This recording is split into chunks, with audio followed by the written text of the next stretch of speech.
C'était il y a un mois, jour pour jour. Aujourd'hui, tout le Québec doit se mettre en mode d'urgence. Le 12 mars, le premier ministre convoque une première conférence de presse. Les Québécois l'ignorent encore, mais leur vie s'apprête à changer du tout au tout. On est dans une crise qui va durer des mois. Un geste à la fois, l'étau se resserre. On force les voyageurs à s'isoler, on interdit les rassemblements. On ferme les écoles, les cégeps et les universités. Il va falloir s'organiser, là, parce que là, nous, on essaie de travailler en même temps. Là. La situation est particulièrement difficile pour les aînés qui vivent en résidence. On interdit d'abord les visites. Envoyez à maison. Avant d'interdire aussi les sorties. Bye, man.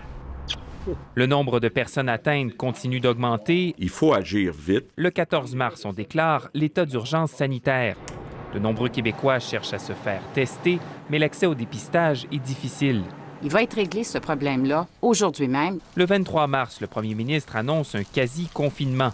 Tous les commerces et toutes les entreprises jugées non essentielles doivent fermer leurs portes. On met le Québec sur pause. La nouvelle fait mal. Des centaines de milliers de Québécois se retrouvent au chômage du jour au lendemain. Plus de travail, plus d'argent qui rentre. J'ai 5 enfants à la maison. Des files apparaissent devant les commerces toujours ouverts. Chaque visite à l'épicerie doit compter.